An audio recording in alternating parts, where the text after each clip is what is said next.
গত বছর আগস্টে জিএসটি বিল পাশ হওয়ার সময় সংসদে প্রধানমন্ত্রী বলেছিলেন, আমাদের নতুন কর ব্যবস্থার মালায় জিএসটি একটা নতুন মুক্ত। কিন্তু চালু হওয়ার 28 ঘন্টা আগেও সেই মুক্ত দূরে থাক, মুক্তহীন ঝিনুকও খুঁজে পাচ্ছেন না বিরোধীরা। গতকাল তৃণমূল ও বামেদের পর আজ কংগ্রেসও ঘোষণা করল জিএসটি চালুর মধ্যরাতের অনুষ্ঠানে তারা থাকছে না। আনন্দ শর্মা স্পষ্ট বলছেন, এই তামাশার অংশীদার হবে না কংগ্রেস। আজ জিএসটি নিয়ে কেন্দ্রকে ফের তীব্র ভাষায় আক্রমণ করেছেন মমতা বন্দ্যোপাধ্যায়ও। আর বিজেপি বলছে জিএসটি হলো ক্রেতা এবং ব্যবসায়ী দুপক্ষেরই উপকার সাধনের মাধ্যম। বিরোধীরা যেন এই নিয়ে অযথা রাজনীতি না করে। তবে এতে কতটা স্বচ্ছতা বাড়বে, কতটা দুর্নীতিমুক্ত হবে কর ব্যবস্থা, কতটা সুবিধে হবে কর্মসংস্থানে, তা নিয়ে বিভিন্ন মহলে দ্বিমত থেকেই যাচ্ছে। এই সমস্ত কিছু নিয়ে আলোচনার আগে দ্রুত আসুন দেখে নিই তৃণমূল এবং বামেদের পর জিএসটির অনুষ্ঠান বয়কটের ঘোষণা কংগ্রেসেরও। দেখুন, जीएसटी का जश्न सेंट्रल हॉल में मनाया जा रहा है, इसका हम बॉयकॉट कर रहे हैं। তৃণমূল আগেই বয়কট করেছে, সিপিএম থাকছে না। এবার সংসদে সেন্ট্রাল হলে মধ্যরাতের জিএসটি অনুষ্ঠান বয়কট করল কংগ্রেসও। Indian National Congress cannot be party to such a tamasha. BJP নেতৃত্ব সব সাংসদ এবং জিএসটি পরিষদের সদস্যদের কাছেই মধ্যরাতের এই অনুষ্ঠানে উপস্থিত থাকার আমন্ত্রণ জানিয়েছে। हमने इस विशेष समारोह में भाग लेने के लिए हमारे पार्लियामेंट के सभी सांसदों को, लोकसभा के और राज्यसभा के सभी सांसदों को भी हमने निवेदन किया है। তবে কংগ্রেস শীর্ষ নেতৃত্বের দাবি, তারা এই অনুষ্ঠান বয়কটের সিদ্ধান্ত নিয়েছে মূলত দুটি কারণে। स्वतंत्र भारत में आज तक सिर्फ 3 फंक्शन हुए हैं आधी रात को। एक 15 अगस्त 1947 को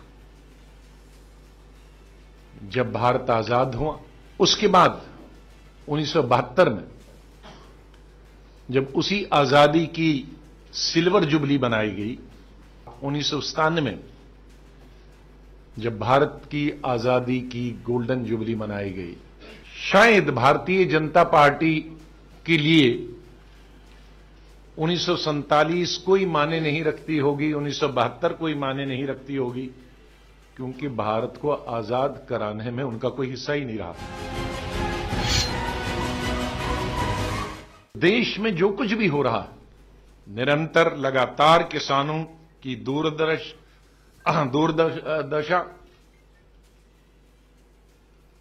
और आत्महत्याएं बराबर चल रही हैं। निरंतर देश में महिलाओं के प्रति हिंसा, देश में बढ़ती हुई जो बेकारी और बेरोजगारी, हमारे प्रधानमंत्री चुप्पी साधे हैं।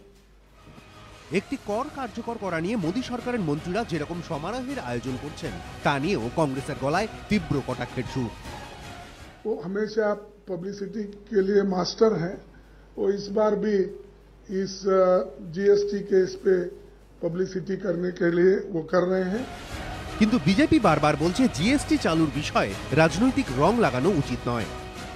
President of India is coming, Vice President is coming, and you decide to boycott this. You don't want to show that much respect also. आप लोगों का उसमें क्या कहते हैं, उसका मन में है, छोटा पड़ेगा। मैं बताना चाहता हूं, मैं आम आदमी का भाषा बोल रहा हूं। কংগ্রেসের আগে তৃণমূলের এই অনুষ্ঠান বয়কটের কথা ঘোষণা করেছে। বুধবার ফেসবুকে মমতা বন্দ্যোপাধ্যায় লেখেন, তৃণমূলের সংসদীয় দল সিদ্ধান্ত নিয়েছে 30শে জুন মধ্যরাতের অধিবেশনে তারা অংশ নেবে না। এটাই আমাদের প্রতিবাদের পন্থা। বৃহস্পতিবারও এই ইস্যুতে সুর চড়ান মুখ্যমন্ত্রী। জিএসটি আমরা তো এর পক্ষে ছিলাম, অনেক কিছু পাল্টে দেওয়া হয়েছে, ফোর্সফুলি পাল্টে দেওয়া হয়েছে, প্রায় বন্দুক কাঁধে রেখে ফায়ার করার মতো অবস্থা। জনগণের যখনই প্রবলেম হয়, আমরা একমাত্র রাজনৈতিক দল, আমরা সিবিআই টিবিআই ভয় পাই না দিল্লির, যে প্রতিবাদ করলেই সিবিআই, প্রতিবাদ করলেই ইনকাম ট্যাক্স রেট, আমরা এসব ভয় টয় পাই না। মোদী সরকারের মন্ত্রীদের অবশ্য দাবি, জিএসটি সিদ্ধান্ত হয়েছে সর্বসম্মতিতে। टीएमसी ने लोकसभा में और राज्यसभा में दोनों जगह जीएसटी का बहुत समर्थन किया था। ये कोई पॉलिटिकल कारणों से कर रहे हैं, फिर भी मेरी अपील है कि इस ऐतिहासिक फंक्शन पे वो सम्मिलित होते हैं तो ये बेहतर रहेगा। हमने सर्वसम्मति के आधार पर फैसला लिया है। सर्वसम्मति क्यों तो है नहीं, আমাদের অর্থমন্ত্রী তো এর আগের মিটিংয়ে গিয়ে বলেছিলেন যাতে জিএসটির রূপায়ণটা দেরি হয়, কিছুদিন সময় দিতে বলেছিলেন, যে ট্রেড আর ইন্ডাস্ট্রি এখনও এর জন্য প্রস্তুত নয়। আমাদের কথা তো শোনেননি। সব মিলিয়ে সংসদের সেন্ট্রাল হলে মধ্যরাতের অনুষ্ঠানকে ঘিরে সংঘাতের পারদ তুঙ্গে। এবিপি আনন্দ। শুভঙ্কর সরকারকে দিয়ে শুরু করব। শুভঙ্কর বাবু, আমায় একটা জিনিস বুঝিয়ে দিন, প্রায় ধাঁধার মতো, সেটা হচ্ছে যে বিস্ময়কর যেটা জিএসটি চালু হওয়ার একদিন আগে, কার্যত 28 ঘন্টা আগে আপনারা বিপ্লব করছেন। পুরো জিনিসটা হচ্ছে প্রণব মুখোপাধ্যায়ের ব্রেন চাইল্ড। আপনি জানেন প্রথম ড্রাফট 2011 সালে প্রণববাবুর করা, মনমোহন সিংহ এবং প্রণববাবুর কার্যত কংগ্রেসের আঁতুর ঘরে জিএসটির জন্ম। তারপরে সংসদে 2/3 সংখ্যাগরিষ্ঠতায় পাশ হলো, সংবিধান সংশোধিত হলো। উচ্ছ্বসিত একাধিক কংগ্রেস নেতা তার উচ্ছ্বসিত প্রশংসা করলেন নিজেদের ভাষণে। শুধু তাই নয়, বললেন যে আমরাই শুরু করেছি, সেই কৃতিত্বটা নিলেন। জম্মু কাশ্মীর ছাড়া সমস্ত রাজ্য অর্ডিন্যান্স পাশ করে জিনিসটা করলো, কেউ কেউ আইনও করলেন। জিএসটি কাউন্সিলের বৈঠকে কংগ্রেস শাসিত সবকটি রাজ্য ছিল, তাদের অর্থমন্ত্রীরা ছিলেন, একজনও পদত্যাগ করেছেন। আজকে ভেঙ্কাইয়া নাইডু চ্যালেঞ্জ করছেন যে ওই কাউন্সিলের বৈঠকের ভেতরে কোন অর্থমন্ত্রী কি বলেছেন কোন রাজ্যে আমরা পাবলিশ করে দেব। এই শেষ বেলায় বিরোধিতাটা কেন? আমি আপনাকে বলি, যে কথাটা বলেছেন একেবারে ঠিক কথা।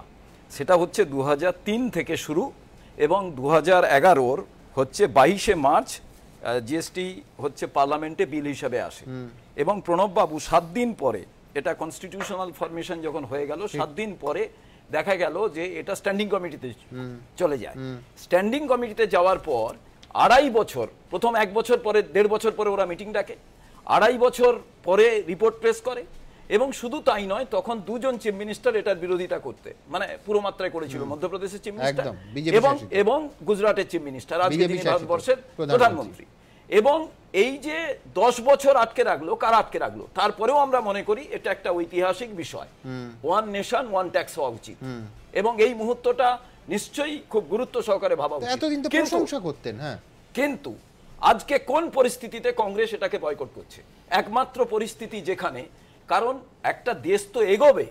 আজকে মধ্যরাত্রে আমরা উৎসব যখন বানাচ্ছি, যখন 1947 সালের 14ই আগস্ট বানিয়েছি, তারপরে গোল্ডেন জুবলি, সিলভার জুবলি আমরা যখন করেছি, তখন ভারতবর্ষের মানুষ তার খিদে থাকলেও তারা আনন্দে উচ্ছ্বসিত হয়েছে। আজকে দেখা যাচ্ছে কোনো ইনফ্রাস্ট্রাকচার ছাড়া, আমরা অনেক ক্যাপের কথা বলেছিলাম, এবং শুধু নয়, বিশ্বের সমস্ত জায়গায় জিএসটির যে রেট, সেই জায়গায় বারে বারে রাহুল গান্ধী সেই সময় পার্লামেন্টের ভেতরে, আপনার মনে থাকবে, তিনি বলেছেন। আজকে আমাকে বলুন, একদিকে ব্যবসায়ীরা কাঁদবে আর ছোট ব্যবসায়ীরা, আমি এর সঙ্গে সম্পূর্ণ আমার বক্তব্য যে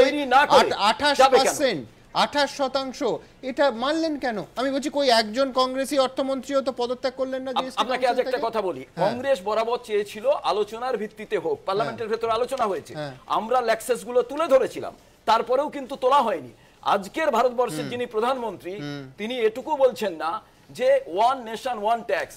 আজ তো আমাদের বহু ধর্ম, বহু ভাষা, বহু জাতি, বহু খাদ্যাভ্যাস এবং বহু ভাষা, সেই জায়গায় আজকে আমরা প্রত্যেককে তো ওয়ান নেশন ওয়ান জায়গায় আনতে পারছি না।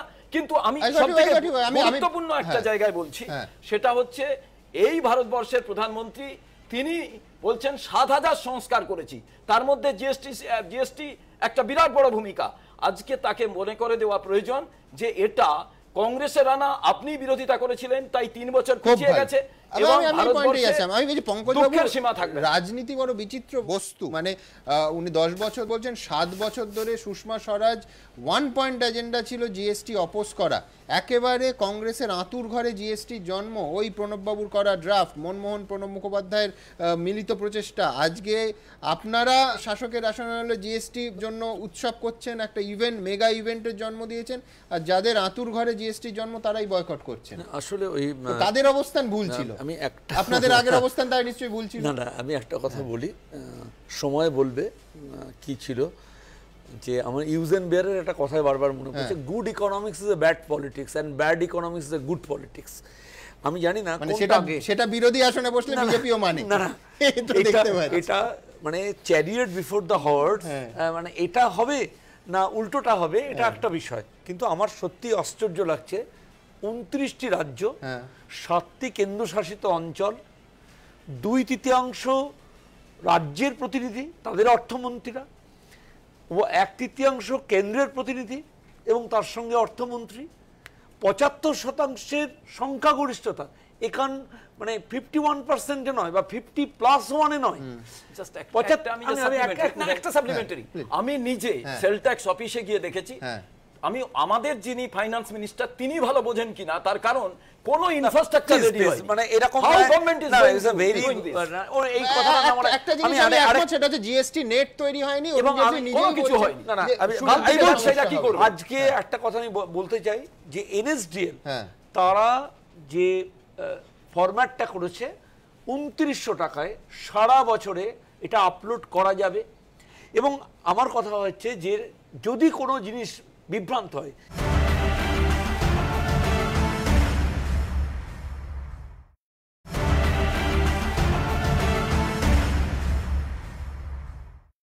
তৃণমূলের অংশে আসবো। আজকে তীব্র আক্রমণ করেছেন মমতা বন্দ্যোপাধ্যায়, ট্রেজারি বন্ধের হুমকি দিয়ে অর্ডিন্যান্স পাশ করার কথা বলছেন রাজ্যের কাঁধে বন্দুক রেখে ফায়ার করেছে কেন্দ্র। দেখুন, আমরা বলেছিলাম টাইম নিয়ে ভেবে চিন্তে কাজগুলো করো, আমাদের বললো 19 তারিখের মধ্যে অর্ডিন্যান্স না করলে অথবা পাস না করলে রাজ্যের কোনো ট্রেজারি ফাংশন করবে না। প্রায় বন্দুক কাঁধে রেখে ফায়ার করার মতো অবস্থা। সংসদের সেন্ট্রাল হলে মধ্যরাতে জিএসটি অনুষ্ঠান বয়কট করেছে তৃণমূল। বৃহস্পতিবার মোদী বিরোধিতার সুর আরো চড়িয়ে এই চাঞ্চল্যকর অভিযোগ তুললেন মমতা বন্দ্যোপাধ্যায়। সেই সঙ্গে এটাও বুঝিয়ে দিলেন কোনো মতেই তিনি এই অবস্থান থেকে সরবেন না। কাউকে না কাউকে তো বেড়ালের গলায় ঘন্টা বাঁধতেই হবে, না হয় আমিই বাঁধলাম। তাতে যদি নানা রকম চক্রান্ত হয়, চক্রান্ত বুকে পেতে নিয়ে চক্রান্তকে ধূলিসাৎ করে দেবো। কিন্তু মনে রাখবেন, আমরা ভাঙি তবু আমরা মচকাই না। বিজেপি অবশ্য মুখ্যমন্ত্রীর আক্রমণে গুরুত্ব দিতে নারাজ। আমি প্রথমেই বলেছিলাম যে এখন জিএসটি সমর্থন করছেন না, শেষে করবেন, করতে বাধ্য হবেন, তখন হয়তো কিছু দরদামের কম বেশি হয়েছে, তার জন্য উনি নাটক করছেন। উনি জিএসটিকে বাদ দিয়ে চলতেও পারবেন না, কারণ কোনো একটা দুটো রাজ্য যদি বাইরে থাকে তারাই ক্ষতিগ্রস্ত হবে। মমতা বন্দ্যোপাধ্যায়ের দাবি, শুধু জিএসটি নয়, মোদী সরকারের একের পর এক সিদ্ধান্তে বিপাকে পড়ছেন সাধারণ মানুষ। ডিমনিটাইজেশন নিয়ে আজও কিন্তু মানুষ সাফার করছে। নোটবন্দির নামে জনগণের অর্থনৈতিক অধিকার আজও বন্দী আছে। এটা এমার্জেন্সির থেকেও ভয়াবহ। আগামী দিন প্রমাণ হবে এর থেকে বড় দুর্নীতি আর কিছু হতে পারে না। 4 বার ব্যাংকের টাকা তুললে আপনাকে ট্যাক্স দিতে হবে কেন? পাল্টা বিজেপির দাবি, জিএসটি চালু হলে সবথেকে লাভবান হবে পশ্চিমবঙ্গই। জিএসটিতে পশ্চিম বাংলা প্রদেশ হিসেবে সবচেয়ে বেশি লাভান্বিত হবে, কারণ এখানে উপভোক্তা বেশি, উদ্যোক্তা কম। জিএসটির পাশাপাশি কখনো কেন্দ্রীয় এজেন্সিগুলিকে কাজে লাগানোর অভিযোগ। আমরা একমাত্র রাজনৈতিক দল, আমরা সিবিআই টিবিআই ভয় পাই না দিল্লির, যে প্রতিবাদ করলেই সিবিআই, প্রতিবাদ করলে ইনকাম ট্যাক্স রেট, আমরা এসব ভয় টয় পাই না। কখনো আবার পাহাড় ইস্যুতে বিজেপিকে খোঁচা দিয়েছেন মুখ্যমন্ত্রী। তুমি কাশ্মীর ঠিক করতে পারছো না, কাশ্মীর তোমার অশান্ত, টোটাল ফেলিওর। তুমি দার্জিলিংয়ে উকিঝুঁকি মারছো আর শিখিয়ে দিচ্ছ বাংলা ভাগ জীবনে করতে দেব না, শেষ বিন্দু পর্যন্ত থাকতে বাংলা ভাগ হবে না, হবে না, হবে না। পাল্টা বিজেপির গলাতেও চড়া সুর। উনি কি দার্জিলিংটাকে কাশ্মীরের বদলা হিসাবে করতে যাচ্ছেন? এখানে আমাদের সরকার সব রকম চেষ্টা করছে, এখনো সব রাস্তা খুলে রেখেছে, চেষ্টাও হচ্ছে এবং অনেকটা সমাধান হয়ে এসেছে। সব মিলিয়ে মমতা মোদী সংঘাত অব্যাহত। আশাবুল হোসেন ও দীপক ঘোষ, এবিপি আনন্দ।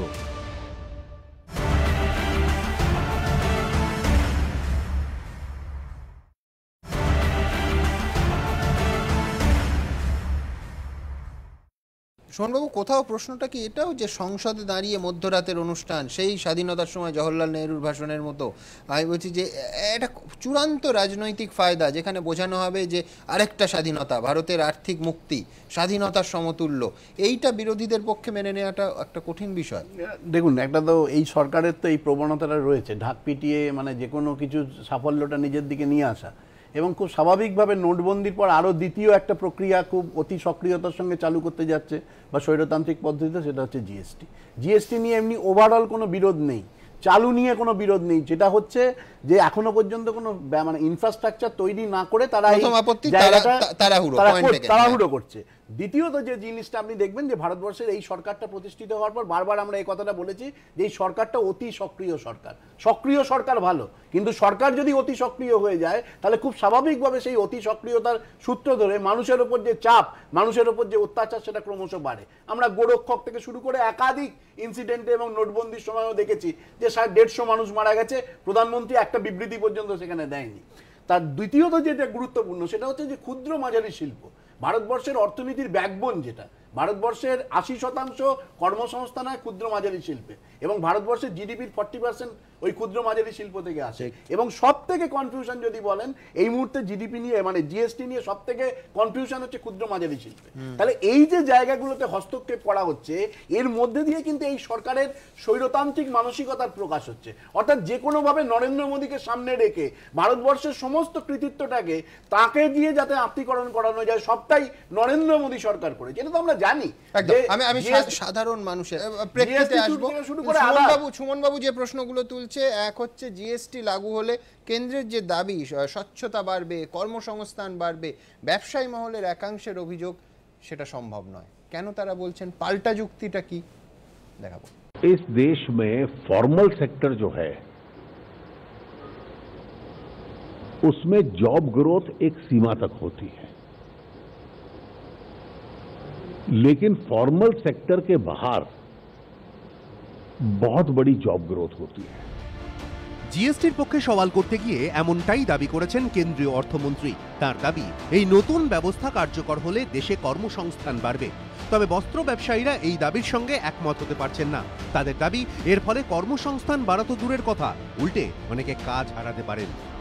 কাপড়ে ছোট ছোট কাজ, জব ওয়ার্ক আছে, বাটিক প্রিন্ট আছে, কিংবা কাঁথা স্টিচ করার, এগুলোতে প্রচুর লেডিজ আর প্রচুর কারিগর যারা কাজ করে ওগুলো জড়িত আছে। একটা শাড়ি যখন তৈরি হয় ওতে এমব্রয়ডারি করে একজন লেস বসায়, একজন আবার পলিশের এক কারখানায় যায়। তো যখন এইসব কমপ্লেক্সিটি আসবে, লোকেরা কমপ্লায়েন্স করতে পারবে না, ন্যাচুরালি ওরা ওই সব কাজগুলো ছেড়ে দেবে, তো বেরোজগারি সৃষ্টি হবেই। এতে বাঙালে তো কোনো কাপড় মিল নাই যে কাপড় বানাচ্ছে, সব কাপড় বাইরে থেকে আসছে। যবে বাইরে থেকে আসছে তো কাপড়গুলো ভ্যালিউ এডিশন হয়ে ওই প্রান্তে যাচ্ছে যেখান থেকে কাপড় আসছে। কাপড় কস্টলি হবে তো এদের যা কাজ করার ক্ষমতা আছে ওটা যবে আগে বিক্রি হবে না, কেন কম্পিটিটিভনেসটা এসে যাবে। কিন্তু যবে কম্পিটিটিভ হয়ে যায় তো ওখানকার আর্টিসিয়ান করবে, আমাদের সব লোক বরবাদ হয়ে যাবে, বেকার হয়ে যাবে। অর্থনীতিবিদরা বলছেন, কর্মসংস্থান বৃদ্ধি বা হারানোর ছবিটা বুঝতে গেলে জিএসটি চালু হওয়ার পর কিছুদিন অপেক্ষা করতে হবে। জিএসটিতে যাওয়ার পরে কত ইউনিট বিক্রি হচ্ছে, তাতে কত রেভিনিউ হচ্ছে, এবং সেই রেভিনিউ থেকে কত এমপ্লয়মেন্ট সাপোর্টেড হতে পারে, কত কর্মসংস্থান সাপোর্টেড হতে পারে, এটা কিছুদিন যাওয়ার পরেই এটা বোঝা যাবে। হ্যাঁ, এখন তা বাদে যদি কেউ বলে কর্মসংস্থান কমবেই, সেটাও একটা ফাঁকা আওয়াজ। কেউ যদি বলে বাড়বেই, সেটাও ফাঁকা আওয়াজ। হ্যাঁ, এটা একটা চেইন রিয়াকশন হবে। তাই আপাতত 1 জুলাইয়ের অপেক্ষা। সৌভিক মজুমদার ও ময়ূর ঠাকুর চক্রবর্তী, এবিপি আনন্দ। আমি পার্থচন্দ্রের কাছে আসবো। একেবারে সাধারণ মানুষের, আমার আপনার জীবনে একাধিক জিনিস একেবারে সরাসরি জীবনযাত্রার সঙ্গে যুক্ত, কি ইম্প্যাক্ট পড়বে? দেখুন, কয়েক ঘন্টা দেখুন, ব্যাপার হচ্ছে যে আর একটা নোটবন্দির একটা তামাশা তৈরি হচ্ছে ভারতবর্ষে। কোনো প্রস্তুতি নেই, এমনকি বাজারও প্রস্তুত নয়। ধরুন, বলা হয়েছিল যে একটা মাত্র ট্যাক্স রেট হবে। প্রথমে যখন ঘোষণা হয়েছিল বলেছিলেন সরকার, সেখান থেকে সরে গেছেন। আমি আপনাকে বলি, সাধারণ মানুষের কীভাবে তারা আক্রান্ত হবে। সবচেয়ে প্রথম যে ধরুন যে পরিষেবা যেখানে দেওয়া হয়, পরিষেবাগত যে মূল্যগুলো, সেগুলো সমস্ত বেড়ে যাবে। ধরুন আমি এক্সাম্পল বলি যে ব্যাংকের চার্জ, আপনি এটিএম ট্রানজাকশন করলেন কিংবা যে কোনো ট্রানজাকশন করলেন, আপনি credit card, debit card, whatever, তার এতদিন পর্যন্ত ছিল 15%, হয়ে গেল 18%। কারা বহন করবে? সাধারণ মানুষ বহন করবে। 2 নম্বর, আপনার যারা রিটেল ব্যবসায়ী, বা আমি বলছি এই পরিষেবার ক্ষেত্রে telephone bill, mobile bill, insurance premium, কোনোটা ছাড় পাবে না, সব বেড়ে যাবে। তাহলে একটা বিশাল অংশে সাধারণ মানুষ আক্রান্ত হলো। দ্বিতীয়ত, আপনার যারা খুচরো ব্যবসায়ী, রিটেইল যারা ব্যবসায়ী, ধরুন যে আজকের বস্ত্রশিল্প স্ট্রাইকে গেছে, কেন? বলা হচ্ছে 5% জিএসটি পড়বে। 5% লাভ হয় কটা খুচরো ব্যবসায়ী, বস্ত্র ব্যবসায়ী আছে ভারতবর্ষে বলুন তো? 5,000 টাকা দৈনিক ইনকাম তার উপরে হলে যাবে, হচ্ছে না। খুচরো ব্যবসায়ীর আবার যাচ্ছে পেট্রোল, কেন জিএসটির মধ্যে পেট্রোলকে আনা হলো না, একটা বড় প্রশ্ন। আমরা কাল দেখি যে 1 ঘন্টা এটা আছে প্রায় 30% কমে যেত, 30% আছে। যে সেটা হচ্ছে যে প্রথম কথা হচ্ছে দুটো এমপাওয়ার কমিটিতে একবার হচ্ছে অসীম দাশগুপ্ত ছিলেন, তিনি সওয়াল করেছেন এটা করা উচিত। দ্বিতীয়ত হচ্ছে অমিত মিত্র ছিলেন, তিনি কিন্তু নোট অফ ডিসেন্ট দিয়ে বেরিয়ে আসেননি, নাম্বার 1। তার বক্তব্য একাধিকবার তিনি প্রতিবাদ করেছেন। 2 নম্বর, অরিজিন বেস থেকে ডেস্টিনেশন বেস হচ্ছে। আমি যেটুকু হিসাব আসছে, পশ্চিমবঙ্গের যে ভান্ডার তাতে 6,000 কোটি টাকা যুক্ত হবে। আমি এখানে বলে গেলাম, এটা অর্থনীতিবিদরা ক্যালকুলেট করে বলছেন। আমাদের স্টেটটা হচ্ছে প্রডিউসার স্টেট নয়, কনজিউমার স্টেট, এটা মনে রাখতে হবে।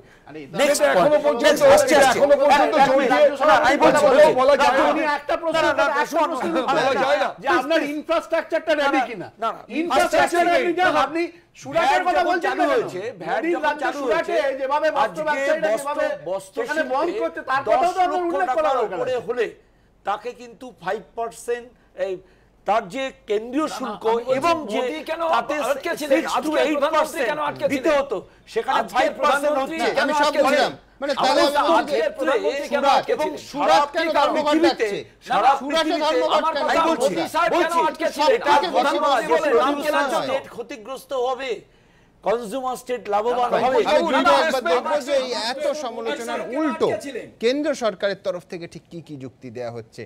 জিএসটি যে জন্য অত্যন্ত জরুরি এবং সব পক্ষের লাভ দাবি করা হচ্ছে, পাল্টা যুক্তিগুলো দেখে নেব। GST, goods and services tax, এই মুহূর্তে দেশে যাবতীয় রাজনৈতিক আলোচনার কেন্দ্রবিন্দুতে এই ব্যবস্থা। শুক্রবার রাত 12টায় সংসদের সেন্ট্রাল হলে মধ্যরাতের বিশেষ অনুষ্ঠানে ঘণ্টা বাজিয়ে তা কার্যকর করবেন প্রধানমন্ত্রী। চালু হবে এক দেশ এক কর। মুখে মুখে এসব তো প্রচার হয়েই গিয়েছে, কিন্তু এতে সাধারণ মানুষের কিছু যায় আসে না। তারা জানতে চান এতে লাভ হবে না ক্ষতি। বিজেপির দাবি জিএসটিতে আদতে সাধারণ মানুষের লাভই হবে, কারণ এতদিন কোনো পণ্য বা পরিষেবার জন্য হাজারো রকমের কর দিতে হতো, যেমন উৎপাদন শুল্ক, আমদানি শুল্ক, পরিষেবা কর, সেস, যুক্তমূল্য কর, বিনোদন কর। কিন্তু 1 জুলাই থেকে সেই ব্যবস্থা উঠে দেশ জুড়ে একটি কর চালু হবে, ফলে পরোক্ষ কর ব্যবস্থা অনেক সরল হবে। গোটা দেশ একটি বাজারে পরিণত হবে বলে এক রাজ্য থেকে অন্য রাজ্যে পণ্য নিয়ে যেতে কোনো চেকপোস্ট থাকবে না, ফলে পণ্য পরিবহনের খরচ ও সময় দুই কমবে। সেই সঙ্গে জিএসটি চালু হলে জিনিসপত্রের দাম কমবে বলেও দাবি বিজেপির। জিএসটি লাগু হলে বেসিক্যালি যে কমন ম্যানের ইউজের যা জিনিসপত্র আছে তার দাম অনেকটাই কমে যাবে। এক্সাইজ ডিউটিটা পুরো গভর্নমেন্টে কর্পাসে চলে যেত, সেটা কনজিউমারের কাছে, কনজিউমারের ঘাড়ে উঠে যেত। এখন জিএসটিতে ফ্রম দ্য ফ্যাক্টরি যখন মাল বেরোবে, কনজামশন অবধি সবাই ওর ক্রেডিটটা পাবে। তবে পাল্টা যুক্তিও রয়েছে। ছোট ব্যবসায়ীদের দাবি জিএসটি হবে পুরোপুরি অনলাইনে, অথচ অনেকের কাছে তার জন্য প্রয়োজনীয় পরিকাঠামো অর্থাৎ কম্পিউটার, ইন্টারনেটই নেই। এই প্রেক্ষিতে তাদের দাবি জিএসটি কার্যকর করার আগে আরেকটু সময় দিলে ভালো হতো। এ নিয়ে সরব হয়েছেন মমতা বন্দ্যোপাধ্যায়ও। আজকে ওষুধ থেকে শুরু করে সব কিছুর ওপরে সেন্ট্রাল গভর্নমেন্ট এমন ট্যাক্স চাপিয়ে দিয়েছে, আমরা বলেছিলাম টাইম নিয়ে ভেবে চিন্তে কাজগুলো করো। বিজেপি দাবি করছে জিএসটি চালু হলে কর্মসংস্থান তৈরি হবে, কর ফাঁকি বন্ধ হবে, সাধারণ মানুষের অনেক লাভ হবে। इसमें हैरेसमेंट कम होगी, इसमें इंटरफेस अथॉरिटीज के साथ कम होगा जिसमें भ्रष्टाचार बढ़ता है, और इसमें इवेजन की गुंजाइश भी कम होगी। ये एक ऐसा कदम है जो पूरे देश का है और पूरे देश ने इसमें सहयोग किया। এর পাল্টা মতও আছে। এত ট্যাক্স বাড়িয়েছে, তারপর ধরো স্মল স্কেল, ধরুন এমএসএমই সেক্টর, তারপর ধরুন আনঅর্গানাইজ সেক্টর, তারপর ধরুন মেডিসিন সেক্টর, তারপরে এমনকি মিষ্টির উপরেও ট্যাক্স বসিয়ে দিয়েছে। মিষ্টি, বাচ্চার দুধ থেকে শুরু করে কিছু বাকি রাখেনি। শিল্পমহল ও অর্থনীতিবিদদের একাংশ বলছেন জিএসটির ফলে বেশ কিছু ক্ষেত্রে লাভ হবে। When this type of new initiative will come, which is a long-term benefit will come, short-term some should be like to will be challenged, should be like to accept on that. যে GST আসার ফলে জিনিসের mobility, হ্যাঁ, পণ্য চলাচল যেটাকে আমরা বলি, এইটা নিঃসন্দেহে বাড়বে। দ্বিতীয় হচ্ছে যে নানা ধরনের পরিষেবা আছে, সার্ভিস আছে, যারা এখনো পর্যন্ত কর দেয় না। জিএসটি চালু করার মধ্যে দিয়ে হয়তো সেই সব কিছু পরিষেবাকে করের আওতার মধ্যে আনা যেতে পারে। পাল্টা ব্যবসায়ীদের একাংশের দাবি জিএসটির ফলে তাদের চরম ক্ষতি হবে, যার জেরে ধর্মঘটের রাস্তায় হেঁটেছেন তারা। শনিবার থেকে দেশ জুড়ে চালু হয়ে যাচ্ছে জিএসটি। তারপর কি হবে আপাতত দুরু দুরু বুকে সেই অপেক্ষায় সকলে।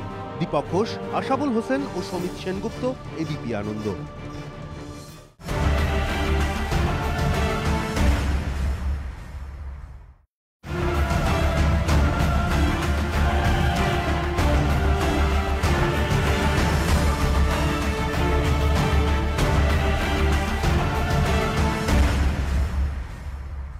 ঘণ্টাখানেক সঙ্গে সুমন নিবেদন করছে আধুনিক টিএমটি বার্স, ভরসা হমেশা। NIPS hotel management, eastern India's number 1। Wild stone perfumes, লোক তো নোটিস করবেই। পার্টনার বাই, অনিয়মিত জীবনে লিভারের সুরক্ষায় ব্যবহার করুন লিভোসিন ডিএস। আদি অক্ষ অ্যান্ড কোম্পানি, কলেজ স্ট্রিট ও বড়বাজার। এক্সাইড ইনভার্টিউলার, চলবে দ্বিগুণ। এবং সুরক্ষা ডায়াগনস্টিক, 25 বছর ধরে সবার সুস্থ থাকার ঠিকানা।